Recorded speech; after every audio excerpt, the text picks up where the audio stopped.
শারদামণি জননী গো, এসেছি তোমার পদতলে, দূর করো মাগো কলুষ। জয়রামবাটি এবং কামারপুকুর প্রায় 7 কিলোমিটার তফাতে এই জায়গা দুটি বাঙালির কাছে এক অতি পরিচিত দর্শনীয় স্থান। যে কোনো একটি ভ্রমণের সময়ে একই সঙ্গে এই দুটি স্থান পরিদর্শন করা হয়। 1853 সালের 22শে ডিসেম্বর বৃহস্পতিবার মায়ের আবির্ভাব ঘটে। ঠিক যে স্থানটিতে মা শারদা জন্মগ্রহণ করেছিলেন সেই স্থানটিতে জয়রামবাটির সুন্দর মন্দিরটি তৈরি হয়েছে। এটি ছিল তার পিতা রামচন্দ্র মুখোপাধ্যায়ের বাসভবন। তার মায়ের নাম শ্রীমতী শ্যামা সুন্দরী মুখোপাধ্যায়। শারদা দেবী ছিলেন মা লক্ষ্মীর আরেক রূপ। পবিত্র মায়ের বিবাহ এই বাড়িতেই হয়েছিল। 1923 সালের 19শে এপ্রিল বৃহস্পতিবার অক্ষয় তৃতীয়ার দিনে স্বামী শারদানন্দ মহারাজ মায়ের নামে এই মন্দির নিবেদন করেন। 1954 সালের 8ই এপ্রিল শ্বেত পাথরের তৈরি মায়ের মূর্তি স্থাপিত হয় এই মন্দিরে। মন্দির তৈরির জন্য মাটি খনন করার সময় মন্দিরের স্থানে একটি শিবলিঙ্গ পাওয়া গিয়েছিল। সেই শিবলিঙ্গের পূজাও করা হয় এই মন্দিরে। পুরে ভোগ প্রসাদ খাওয়ার পর আমরা মাতৃমন্দির থেকে পায়ে হেঁটে চলে এলাম জাগ্রত সিংহবাহিনী মন্দির। এইখানে একটি জায়গায় বিশাল পরিমাণ মাটি রয়েছে। কথিত আছে মা শারদা দেবী প্রচণ্ড অসুস্থ হলে এই মন্দিরে ধর্ণা দিয়ে মায়ের দর্শন পেয়েছিলেন। এই মাটি খেয়ে সুস্থ হয়েছিলেন। সেই থেকে এই মাটি পবিত্র বলেও বাড়ি নিয়ে যায়। এই সেই পবিত্র স্থান যেখানে মা শারদা দেবী এসে ধর্ণা দিয়েছিলেন। শারদামণি জননী গো। বলুন। এ মা 350-400 বছর আগেকার। এ বড় আমার বাবা বলতেন বর্ধমান মহারাজা দিয়েছেন ওই মূর্তিগুলো। আর 4টে মূর্তি, মা সিংহবাহিনী, মা মহামায়া, মা চণ্ডী, মা মনসা। মনসা বড় মূর্তি কাপড় পরে আছেন, সাপও আছে, পিতলের সাপও আছে না। আবার বলতেন আবার এই আমাদের যে আমোদর নদ আছে এর কুড়িয়ার দ আছে, ওইখান থেকে আমাদের স্বপ্ন দিয়েছিলেন পূর্বপুরুষদের। তারা ইয়ে করে ব্যান্ড ট্যান্ড ইয়ে করে ওই খোল টোল বাজিয়ে নাম করে এইখানকে নিয়ে এসেছিলেন। কত বছর এই মন্দিরটা? এই মন্দিরটাতে আলে আলে হয়েছে। তার আগে কি ছিল? তার আগে মাটি ছিল। আর 49 বছর নাকি বলছেন মা বললেন যে 52 বছর। হ্যাঁ, মন্দিরটা হয়েছে। এমনি 400 বছর পুরনো। এমনি 400 বছর মাটির ইয়ে, যেমন আগেকার ইয়ে আগে মাটির মন্দির, কাদার মাটির মূর্তি ছিল। কাদার ইয়ে গাঁথা হতো, কাদা দিয়ে গাঁথা হতো। শারদা মায়ের আমার সাথে হয়েছিল এখানে। আচ্ছা। মা হতে দিয়েছেন, এইখানে চান করে হতে দিয়েছিলেন, ভালো হয়ে গেলেন। আচ্ছা। এখানে সাপে কাটা রুগী, আমার 90 বছর বয়স। আপনার নাম কি? সনাতন মন্ডল। আচ্ছা, আপনি কি বলছিলেন সাপে কাটলে? সাপে কাটলে কেউ নষ্ট হয় না, কেউ মারা যায় না। আচ্ছা, এই যে এখানে সাঞ্জল রাখি, এই যে বোতলটায় সাঞ্জল রাখি, এই যে সাঞ্জল আছে, খেতে পারেন। এই সাঞ্জল দিলেই সাপে কাটা? সাঞ্জল কি মাটি? মাটি দিলেই? আচ্ছা আচ্ছা, ওটা সাঞ্জল পাবে। ও আচ্ছা। আমরাই এখন তো এই মাটিটা দিলে ভালো হয়ে যায়। মাটি খাবে আবার কি দিবে কি? মাটি। মন্দিরের চারিপাশে ঘুরে পাশেই দেখলাম বিশালাক্ষী মন্দির। মন্দির থেকে বেরিয়ে বাস রাস্তায় রয়েছে মায়ের ঘাট। শারদামণি জননী গো, এসেছি তোমার পদতলে, দূর করো মাগো কলুষ ভ্রান্তি, জ্ঞানের প্রদীপ। এবার একটি টোটো নিয়ে কিছু দর্শনীয় স্থান আমরা দেখতে বেরোলাম। এখানকার জন্যে খুব ভালো লাগে, প্রকৃতির মাঝে মায়ের স্মৃতি বিজড়িত এই স্থানে সময় কাটাতে। মাতৃমন্দিরের ভেতরে পুলিশ ক্যাম্পের পাশের রাস্তা দিয়ে বেরিয়ে মন্দিরের পেছনের রাস্তা দিয়ে 1 মিনিট হাঁটলেই সুবিশাল ধানক্ষেত নজরে পড়বে। ওখান থেকেও সারদা কারণ দেখা যায়। মাঠের ভেতর দিয়ে আলপথ ধরেও এই জায়গায় চলে আসতে পারবেন। এই জায়গাটি হলো সারদা কারণ।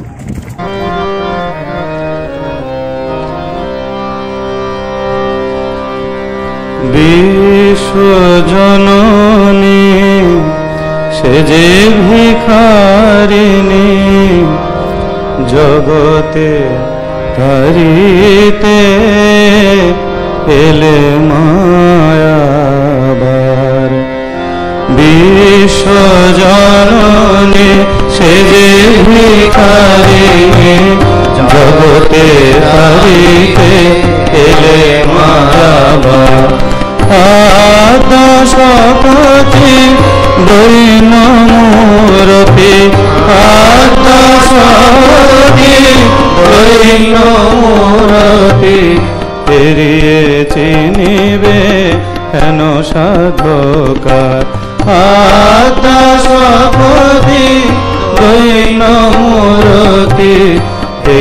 এইবার আমরা যাচ্ছি শ্রী রামকৃষ্ণ বিরজানন্দ আশ্রম, গোয়ালপাড়া।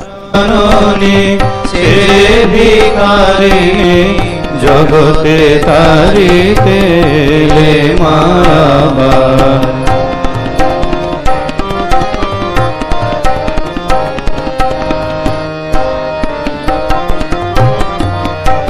এই হলো আশ্রমের মেন গেট। স্বামী বিরজানন্দ ছিলেন সারদা দেবীর একজন দীক্ষিত শিষ্য এবং রামকৃষ্ণ আদেশের ষষ্ঠ সভাপতি। তৈলক্যনাথ বসু এবং নিষাদ কালী দেবীর পুত্র হিসেবে জন্মগ্রহণ করেন। বিরজানন্দই প্রথম ব্যক্তি যিনি রামকৃষ্ণের প্রত্যক্ষ শিষ্যদের পরে রামকৃষ্ণ আদেশে যোগদান করেন। 1897 সালে তিনি বিবেকানন্দের দ্বারা সন্ন্যাসে দীক্ষিত হন। 1899 সাল থেকে তিনি মায়াবতীর অদ্বৈত আশ্রমে কাজ করেন এবং 1906 সালে এর সভাপতি হন। তিনি বিবেকানন্দের সন্ন্যাসী শিষ্য হিসেবে স্বীকৃত।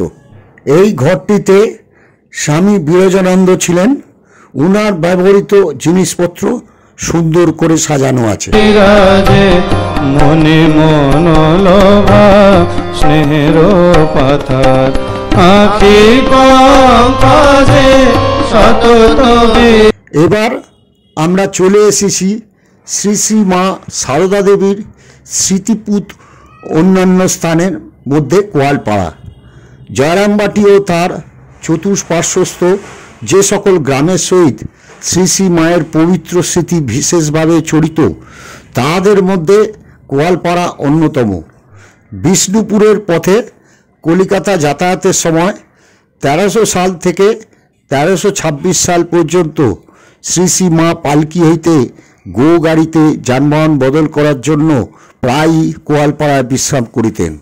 বলিতেন, এ আমার বৈঠকখানা। তিনি এখানে 2 বার অধিক দিন বাসও করিয়াছিলেন। 1316 সালে এখানে আশ্রম স্থাপিত হয়। শ্রী শ্রী মা 1318 সালের 7ই অগ্রহায়ণ নিজ হস্তে ঠাকুরের ও নিজের প্রতিকৃতির পূজা করিয়া এখানে প্রতিষ্ঠা করিয়াছিলেন। এখানে নিত্য পূজা ভোগারাধি এখনও নিয়মিত সম্পন্ন হইয়া থাকে।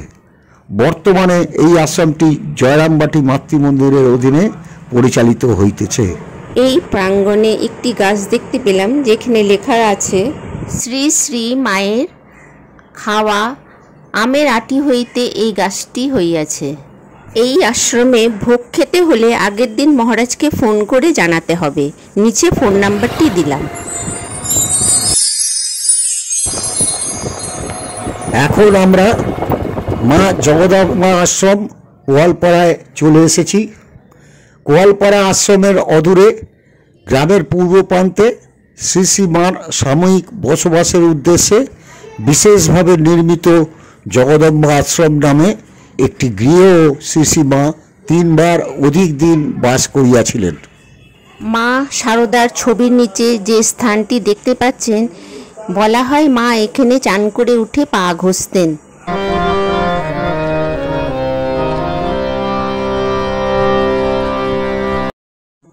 মায়ের পদধূলিতে এই স্থানগুলি অতি পবিত্র হয়ে উঠেছে। এইখানে আসলে অপার শান্তি পাওয়া যায়।